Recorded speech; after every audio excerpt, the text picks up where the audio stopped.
J'ai oublié mon sac à main au restaurant et je suis retourné le chercher. Soudain, le gérant m'a chuchoté, « Je vais vous montrer les images de surveillance, mais ne vous évanouissez pas quand vous les verrez. » Ce que mon mari a fait dans la vidéo m'a rendu faible.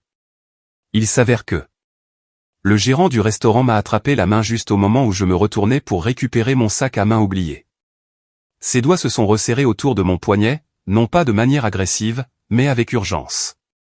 Il m'a tiré dans son bureau, a fermé la porte à clé derrière nous et a chuchoté, le visage décoloré, « S'il vous plaît, soyez forte, madame. Ne criez pas et ne vous évanouissez pas après avoir vu les images. » Ces mots ont vidé l'air de mes poumons. Je m'appelle Claire Whitman. Je suis une femme d'affaires, l'unique héritière d'une entreprise de logistique que mon père a bâtie en plus de 3 décennies. Je suis de nature pragmatique. Je fais confiance aux faits, pas au drame. J'ai négocié des contrats hostiles sans élever la voix. Mais rien ne m'avait préparé à ce que j'ai vu cette nuit-là. Plus tôt, j'avais célébré mon 3e anniversaire de mariage dans un restaurant haut de gamme surplombant la ville. Les lumières étaient chaleureuses, l'atmosphère calme. Cela ressemblait à une récompense pour avoir survécu à une année difficile. À côté de moi était assis mon mari, Daniel Whitman. Attentionné, éloquent. L'homme que tout le monde décrivait comme stable et fiable. En face de nous était assise sa mère, Eleanor Whitman, élégante et autoritaire, et Brooke Miller, la jeune femme que Daniel avait présentée il y a des années comme une sœur adoptive de son enfance. Cette nuit-là, Daniel m'a tenu la main et m'a interrogé sur ma santé. Je souffrais de maux de tête et d'un mauvais sommeil depuis des semaines. Eleanor a dit que c'était le stress. Brooke a acquiescé et a souri avec sympathie. Elles m'ont dit de me reposer davantage, de laisser Daniel s'occuper des choses, de leur faire confiance. Je l'ai fait. Quand j'ai réalisé que j'avais oublié mon sac à main et que j'ai décidé de retourner seul, j'ai pensé que ce n'était rien de plus qu'un inconvénient mineur. Debout dans ce bureau fermé à clé, fixant les écrans de surveillance, j'ai appris la vérité. Car ce que la caméra a révélé n'était pas une erreur. C'était un plan. Et chaque personne impliquée était quelqu'un que j'aimais. Juste une heure plus tôt, tout semblait exactement comme un mariage heureux devait l'être. Le restaurant était silencieux comme le sont souvent les lieux chers. Une musique douce jouait en arrière-plan. La lumière des bougies se reflétait sur le verre poli et les nappes blanches. Dehors, par les fenêtres, les lumières de la ville s'étendaient à l'infini, lointaines et inoffensives. Nous étions assis à une table ronde à l'écart de la foule. Daniel était assis près de moi, son bras reposant légèrement contre le mien. Quand la nourriture est arrivée, il a coupé mon steak en petits morceaux sans qu'on lui demande. C'était une habitude qui faisait sourire les gens quand ils la remarquaient. Cela semblait attentionné, prévenant. Et Eleanor nous regardait avec une expression satisfaite. Sa posture était parfaite, ses mots choisis avec soin. Elle m'a complimenté sur la façon dont je gérais l'entreprise et a dit, Daniel avait de la chance d'avoir une femme aussi capable. L'éloge m'a semblé chaleureux, mais il est resté étrangement, comme s'il était destiné à être répété plus tard. Brooke était assise à côté d'elle, versant du vin dans mon verre chaque fois qu'il était trop bas. Elle posait de douces questions sur mon travail et ma santé. Elle inclinait la tête lorsqu'elle écoutait, comme si elle était profondément préoccupée, mais ses yeux étaient toujours vifs, toujours à évaluer. Daniel a demandé si je me sentais mieux ces derniers temps. J'ai répondu, certains jours étaient bons, d'autres non. Il m'a serré la main et m'a dit que je travaillais trop dur. Eleanor a acquiescé et a dit, aucune entreprise ne valait la peine de perdre votre tranquillité d'esprit.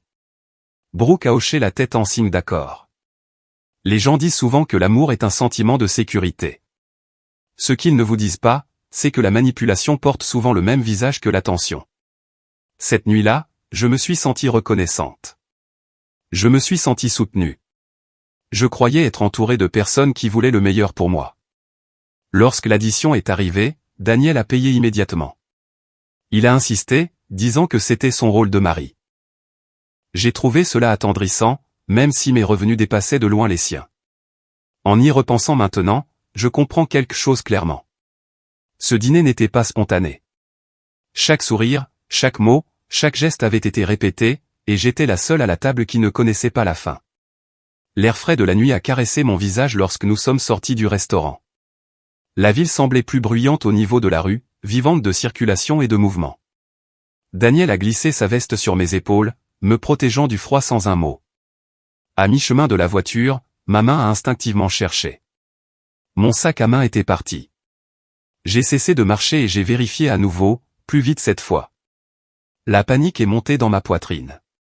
À l'intérieur de ce sac se trouvait mon téléphone, mon portefeuille et des documents que je ne laissais jamais sans surveillance. J'ai dit à Daniel ce qui s'était passé. Il a réagi immédiatement. Il a dit de ne pas s'inquiéter. Il a dit que nous y retournerions. Sa voix était calme, presque répétée. Il a garé la voiture en quelques secondes. J'ai jeté un coup d'œil à Eleanor sur la banquette arrière. Elle semblait fatiguée, son expression tendue d'impatience. Je me suis sentie embarrassée, négligente. Je ne voulais pas la déranger. Alors, j'ai pris une décision qui allait tout changer. J'ai dit à Daniel que j'y retournerais seul. J'ai dit que le restaurant était proche et sûr. J'ai dit qu'il devait ramener sa mère à la maison et que je le rejoindrais plus tard. Daniel a hésité juste assez longtemps pour paraître préoccupé. Puis il a accepté. Il a commandé un taxi pour moi lui-même et m'a embrassé le front avant que je ne monte dans la voiture. Alors que la voiture s'éloignait, j'ai regardé par la fenêtre. Daniel se tenait sur le trottoir, parfaitement immobile, me regardant partir. Son visage était illisible sous la lumière de la rue. Dans le calme du trajet de retour, je me suis grondé d'avoir été négligente. Tout le monde oublie des choses parfois. Je me suis dit que j'avais de la chance d'avoir un mari aussi prévenant. La voiture s'est arrêtée devant le restaurant. Les lumières à l'intérieur étaient plus faibles maintenant. L'heure de fermeture approchait. Je suis sorti en pensant que je retournais chercher un sac à main oublié. Je n'avais aucune idée que je marchais droit vers le moment qui allait exposer la vérité sur mon mariage. J'avais à peine franchi l'entrée qu'un homme s'est directement mis sur mon chemin. C'était Samuel Brox, le gérant du restaurant. Plus tôt dans la soirée, il nous avait accueillis avec un sourire poli et un accueil rodé. Maintenant, son expression était différente. Son visage était pâle, sa mâchoire tendue, ses yeux contenaient un sérieux qui m'a noué l'estomac. Avant que je puisse demander mon sac à main, il m'a doucement mais fermement pris le bras. « S'il vous plaît, ne soyez pas alarmés », a-t-il dit doucement. « Mais j'ai besoin que vous veniez avec moi tout de suite. » J'ai essayé de me dégager. J'ai demandé ce qui n'allait pas. Il n'a pas répondu. Au lieu de cela, il m'a guidé vers une porte à côté de la réception marquée « Bureau du gérant ». Quelque chose dans son ton m'a dit que ce n'était pas une requête. À l'intérieur, la pièce était petite et ordonnée, un bureau, des classeurs et, le long d'un mur, plusieurs moniteurs de sécurité affichant différents angles de la salle à manger. Samuel a fermé la porte et l'a verrouillée. Le bruit du verrou a résonné plus fort qu'il n'aurait dû. Il s'est tourné vers moi et a pris une lente inspiration comme s'il choisissait ses mots avec soin. « Ce que je suis sur le point de vous montrer sera bouleversant », a-t-il dit. « J'ai besoin que vous restiez assise et que vous gardiez votre calme. » Mon cœur a commencé à s'emballer. J'ai demandé à nouveau mon sac à main. Il a secoué la tête. « Il s'agit de votre table. » Il a montré le plus grand moniteur. Sur l'écran, il y avait une vue aérienne claire du coin où nous étions assis moins de 30 minutes plus tôt. Table 12. Je me suis vu sur l'écran. J'ai vu Daniel. J'ai vu Eleanor et Brooke. Un horodatage est apparu dans le coin, marquant le moment exact où je m'étais levé et où j'étais allé aux toilettes. Samuel a expliqué que la révision des images faisait partie de sa routine nocturne, mais quelque chose concernant notre table avait attiré son attention, quelque chose qui ne semblait pas correct. Il a rembobiné la vidéo légèrement, puis a fait une pause. « S'il vous plaît, soyez forte », a-t-il dit doucement. « Ce que vous êtes sur le point de voir a été fait exprès. » Ma poitrine s'est serrée alors qu'il appuyait sur « Play ». À ce moment-là, j'ai réalisé qu'il ne s'agissait pas d'un sac à main oublié. Il s'agissait de quelque chose de délibéré, de quelque chose de caché, et tout ce qui apparaissait sur cet écran était déjà assez puissant pour qu'un homme adulte verrouille la porte de son bureau pour me protéger. La vidéo a joué sans pitié. Sur l'écran, je me suis vu me lever et quitter la table. Ma chaise est restée vide. Mon sac à main est resté derrière moi. Pendant un bref instant, tout semblait normal. Puis Daniel a changé. La chaleur a quitté son visage. Il a scanné la pièce, non pas comme un homme attendant un serveur, mais comme quelqu'un cherchant des témoins. Sa main a cherché mon sac à main avec une facilité exercée. Il l'a ouvert. Ses doigts sont allés directement dans la poche intérieure et ont sorti une petite bouteille blanche. Ma bouteille de complément. Celle que je prenais tous les soirs parce que mon médecin avait dit que cela aiderait avec les vertiges.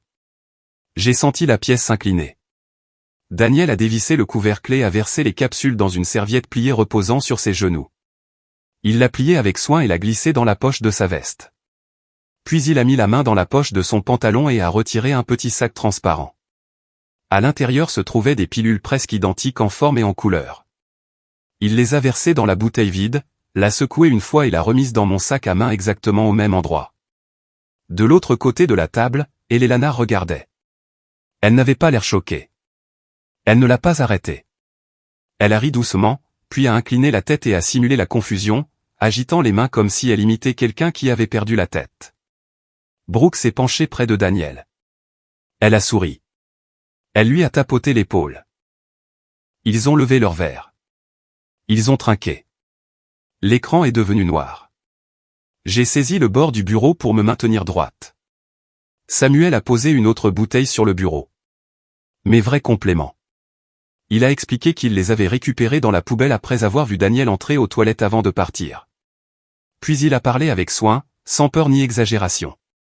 Ces pilules n'étaient pas des vitamines. C'étaient des médicaments psychotropes illégaux. Prises régulièrement, elles pouvaient provoquer confusion, paranoïa, perte de mémoire et instabilité émotionnelle. Des symptômes qui ressemblaient exactement à une maladie mentale. Le but n'était pas de me nuire physiquement. C'était de me faire paraître inapte, peu fiable, remplaçable. Mon téléphone a vibré sur le bureau. Daniel appelait. À ce moment-là, j'ai compris le plan complètement. Et j'ai compris autre chose tout aussi clairement. Si je voulais survivre à cela, je ne pouvais pas réagir. Je devrais les déjouer. J'ai répondu à l'appel de Daniel d'une voix calme et lui ai dit que j'avais mon sac à main.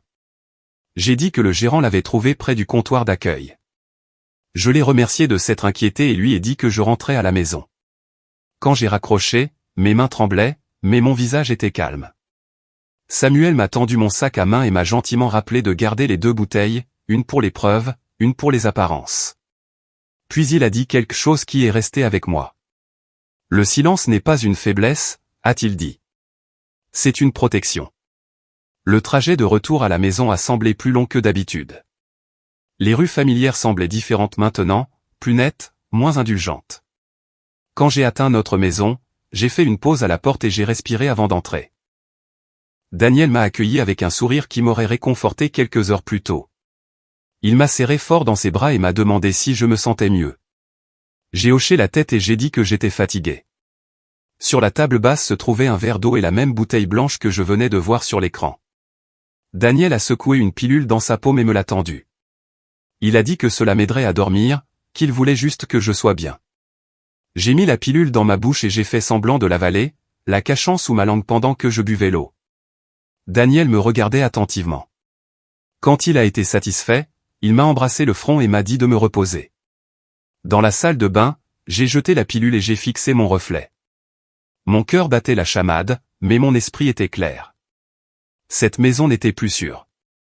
À partir de ce moment, j'ai cessé de réagir et j'ai commencé à observer. Chaque mot, chaque mouvement, chaque sourire. S'ils croyaient que je perdais le contrôle, je les laisserais faire parce que les gens qui pensent gagner font des erreurs et j'avais besoin qu'ils en fassent une. Je me suis couché tôt cette nuit-là et j'ai fait semblant de m'endormir. Daniel est venu plus tard, m'a embrassé le front et m'a chuchoté bonne nuit comme si rien n'avait changé. J'ai attendu que la maison se soit installée dans le silence avant de bouger. Pendant des semaines, je m'étais réveillé au son de chuchotements, de voix douces appelant mon nom, des sons qui semblaient assez réels pour m'effrayer, mais assez faibles pour douter. Chaque fois que je le mentionnais, Daniel et Eleanor échangeaient des regards et me disaient que le stress pouvait faire des choses étranges à l'esprit. J'ai allumé la lampe torche de mon téléphone et j'ai commencé à fouiller la chambre. Sous le lit, à l'intérieur du placard, le long des bouches d'aération, rien. Puis mes yeux se sont arrêtés sur l'œuvre d'art encadrée en face du lit, une grande pièce décorative qu'Eleanor m'avait donnée 2 mois plus tôt. Je l'ai soulevée soigneusement du mur. Derrière le cadre se trouvait un petit haut-parleur noir soigneusement scotché au bois. Une faible lumière rouge clignotait lentement. Ma poitrine s'est serrée. Les chuchotements n'étaient pas dans ma tête. J'ai photographié l'appareil et j'ai remis le cadre exactement comme il avait été. En me retournant, j'ai entendu des voix en bas. Je me suis dirigé doucement vers l'escalier et j'ai écouté derrière le mur du couloir. Daniel et Brooke étaient assis côte à côte sur le canapé. Trop proche. Sa tête reposait contre son épaule. Sa main parcourait ses cheveux avec aisance et familiarité. Il n'y avait aucune trace de famille dans la façon dont ils se touchaient. Daniel a ri et a dit que les pilules fonctionnaient. Il a dit que la réunion du conseil terminerait tout. Qu'après-demain, je serais hors de leur chemin. Brooke a parlé doucement, presque excitée. Elle a dit qu'elle en avait assez de faire semblant, assez de me sourire. Elle a parlé d'emménager correctement dans la maison et de voyager avec mon argent une fois que Daniel aurait le contrôle. J'ai enregistré chaque mot. À ce moment-là, la vérité s'est installée complètement. Ce n'était pas un malentendu. Ce n'était pas du désespoir. C'était un sentiment de droit. Ils croyaient que ma vie leur appartenait. Je suis retourné au lit avant qu'ils ne remarquent mon absence.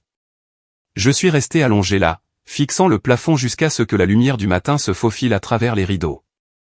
Je n'ai pas pleuré parce qu'une fois que vous comprenez que personne dans la pièce n'est de votre côté, quelque chose change. Vous cessez d'essayer d'être comprise et vous commencez à vous préparer à gagner. Le matin est arrivé tranquillement. Je me suis déplacé lentement, laissant mes épaules s'affaisser, laissant mes yeux paraître sans concentration.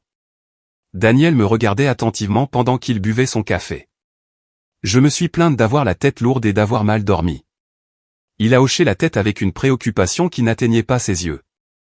Quand Daniel et Elena ont finalement quitté la maison pour faire des courses, j'ai agi rapidement. J'ai appelé Andrew Collins.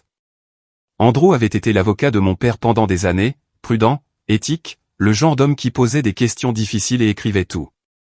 Quand je lui ai dit que j'avais besoin de lui immédiatement chez moi et que ma sécurité en dépendait, il n'a pas hésité. Il est arrivé par l'entrée de service en une demi-heure. Je lui ai montré les photos des pilules, le haut-parleur caché, l'enregistrement de Daniel et Brooke. Andrew a écouté sans interrompre, son expression se resserrant à chaque preuve. Puis nous sommes allés au bureau de Daniel. La porte était verrouillée comme toujours. J'ai cherché dans le pot en céramique dans le coin du couloir et j'ai sorti la clé de secours que j'avais vu Daniel cacher là une fois. Le verrou s'est ouvert. À l'intérieur de la pièce se trouvait un petit coffre-fort. Je me suis souvenu du code. L'anniversaire d'Eleanor. Il s'est ouvert. À l'intérieur se trouvaient des documents soigneusement empilés, un projet de pétition demandant le contrôle légal de mes affaires, une fausse évaluation psychiatrique décrivant la paranoïa et les hallucinations, des relevés bancaires montrant d'importants transferts de mon entreprise vers des comptes au nom d'Eleanor et de Brooke. Des achats de luxe étiquetés comme dépenses professionnelles. Puis Andrew a trouvé un passeport. Brooke Miller n'était pas son vrai nom. Le passeport montrait un nom de famille différent. À l'intérieur se trouvait une photographie d'une cérémonie de mariage civil, Daniel et Brooke, des années avant qu'ils ne m'épousent. J'ai ressenti du froid mais je suis resté stable. Ce n'était pas une trahison récente. C'était une tromperie planifiée de longue date. Andrew a tout photographié et a mis plusieurs originaux en sécurité dans sa mallette. Puis nous avons entendu une voiture s'arrêter dans l'allée. Daniel était de retour tôt. Andrew s'est caché dans le placard juste au moment où la porte du bureau s'est ouverte. Je me suis retourné, j'ai laissé ma posture s'effondrer et j'ai dit à Daniel que les voix m'avaient dit de venir ici. Sa suspicion a fondu en satisfaction. Et à ce moment-là, j'ai su que le piège était entièrement tendu. Le trajet jusqu'au bureau a semblé plus long que d'habitude. Je me suis appuyé contre la fenêtre, laissant mes yeux dériver, jouant le rôle que Daniel attendait de moi. Il m'a tenu fermement la main comme s'il guidait quelqu'un de fragile dans la circulation et m'a rappelé que je n'avais pas besoin de parler pendant la réunion. « Asseyez-vous et écoutez », a-t-il dit doucement. Je m'occuperai de tout. La tour Hudson s'élevait au-dessus de nous, tout en verre et en acier. Le nom de mon père était gravé dans ses fondations. La revoir m'a rassuré. Dans l'ascenseur exécutif, Daniel a expliqué qu'un médecin serait présent au cas où je me sentirais dépassé. Il l'a dit gentiment, mais le message était clair. Si je dépassais les limites, quelqu'un interviendrait. La salle du conseil était déjà pleine quand nous sommes arrivés. Les visages se sont tournés vers moi en entrant. Certains montraient de l'inquiétude, d'autres du doute. Je pouvais sentir le poids des rumeurs qui se propageaient discrètement depuis des semaines. Daniel m'a guidé vers la chaise au bout de la table, puis a pris le siège à côté de moi. Il a commencé la réunion calmement. Il a parlé de responsabilité, de protection de l'entreprise contre les risques. Puis, lentement, il a déplacé l'attention sur moi. Il a dit à la pièce que ma santé déclinait, que j'étais confuse, instable et plus capable de diriger. Des documents ont circulé, des rapports médicaux, des projets juridiques, tout était préparé à l'avance. Un homme en blouse blanche se tenait près du mur, me regardant attentivement. Daniel s'est tourné vers moi et m'a demandé si je voulais dire quelque chose. Ses yeux m'ont averti de ne pas le faire. J'ai baissé la tête et je suis restée silencieuse. La tension dans la pièce s'est épaissie. Les membres du conseil chuchotaient entre eux. Daniel a continué, expliquant qu'un transfert temporaire d'autorité serait le meilleur pour toutes les personnes impliquées. C'était le moment qu'il attendait. Ce qu'il ignorait, c'est que chaque mot qu'il prononçait resserrait la corde autour de son propre avenir. Car le piège n'était pas destiné à moi, il était destiné à lui. Et le moment où il tendrait la main pour prendre ma voix serait le moment où tout s'effondrerait. J'ai levé la tête lentement et j'ai regardé autour de la pièce. Le silence s'est étiré. Daniel s'est agité sur sa chaise, impatient maintenant, confiant que mon hésitation signifiait ma reddition. Je me suis levé. Le mouvement à lui seul a surpris tout le monde. Mon dos s'est redressé. Le tremblement dans mes mains a disparu. Quand j'ai parlé, ma voix était calme et claire. Je ne suis pas malade, ai-je dit. Et je ne suis pas confuse. Daniel s'est figé. Il a dit à la pièce que c'était exactement ce qu'il craignait. Il a désigné le médecin et a dit, « Elle fait une crise ». C'est alors que les portes de la salle du conseil se sont ouvertes. Andrew Collins est entré le premier. Derrière lui se trouvaient 2 policiers en uniforme, et juste derrière eux se tenait Samuel Brooks, le gérant du restaurant. La pièce a éclaté en confusion. Je n'ai pas élevé la voix. J'ai dit au conseil que mon mari m'avait secrètement drogué avec des médicaments psychotropes illégaux pour créer l'apparence d'une instabilité mentale, que le but était d'obtenir le contrôle légal de mon entreprise et de mes biens. Daniel a crié que c'était un mensonge. Il m'a accusé de manipulation. Il a affirmé que les preuves étaient fabriquées. Andrew a appuyé sur un bouton de l'ordinateur portable. Les images de surveillance ont rempli l'écran. Chaque mouvement était clair. Daniel ouvrant mon sac à main, remplaçant les pilules. Et Elena riant. Brooke regardant fièrement. Des halètements ont parcouru la pièce. Puis l'enregistrement audio a été diffusé. La voix de Daniel. La voix de Brooke parlant de m'envoyer loin et de dépenser mon argent. Daniel a essayé de se lever. L'officier l'a arrêté. Andrew a ensuite présenté les dossiers financiers. Virement, approbation falsifiée, achat caché. Enfin, la photographie est apparue, une photo de mariage datée d'années avant le mien. Daniel s'est effondré sur sa chaise. Le médecin a été escorté. Brooke a éclaté en sanglots.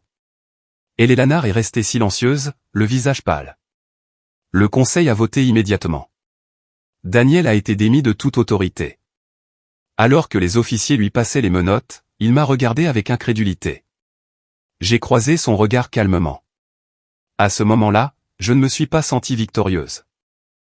Je me suis sentie libre parce que l'histoire qu'il avait écrite pour moi était terminée et que la vérité avait parlé à la place. La salle du conseil s'est lentement vidée après que Daniel ait été emmené. Les conversations sont tombées en chuchotement. Certaines personnes évitaient mon regard. D'autres se sont approchées discrètement pour s'excuser de m'avoir douté. J'ai accepté sans colère. La peur rend les gens silencieux. Je l'ai compris maintenant. En quelques heures, des mesures d'urgence ont été mises en place. L'accès de Daniel à l'entreprise a été révoqué. Les comptes ont été gelés. Un audit indépendant a été ordonné. Le médecin a été dénoncé. Brooke a été placé en détention pour interrogatoire. Elena a été arrêtée plus tard dans la soirée après que des preuves supplémentaires aient été récupérées à la maison. Je suis rentré seul cette nuit-là. Pour la première fois depuis des mois, la maison était silencieuse. Pas de chuchotement dans les murs, pas de pas dans le couloir, pas de représentation. J'ai dormi sans médicaments et je me suis réveillé sans peur. Dans les semaines qui ont suivi, je me suis concentré sur ma guérison. Des examens médicaux ont confirmé ce que je savais déjà. Mon esprit était clair. La thérapie m'a aidé à digérer la trahison. La force est revenue lentement, mais elle est revenue honnêtement. L'entreprise s'est stabilisée. La transparence a remplacé le secret. La confiance a été reconstruite une décision à la fois. Voici ce que j'ai appris. Lorsque quelqu'un vous dit à plusieurs reprises que vous êtes confuse, fragile ou incapable, faites une pause. Surtout s'il bénéficie de votre silence. Le contrôle se cache souvent derrière la préoccupation. Ne confrontez pas sans preuve. Ne vous expliquez pas aux personnes déterminées à ne pas vous comprendre. Trouvez un allié honnête. Documentez tout. Si cette histoire a résonné en vous, aimez cette vidéo, partagez-la avec quelqu'un qui pourrait en avoir besoin, et dites-moi en commentaire d'où vous regardez. Abonnez-vous à l'art de la vengeance, car parfois la plus forte vengeance n'est pas la destruction. C'est la clarté et le fait de s'en aller intact.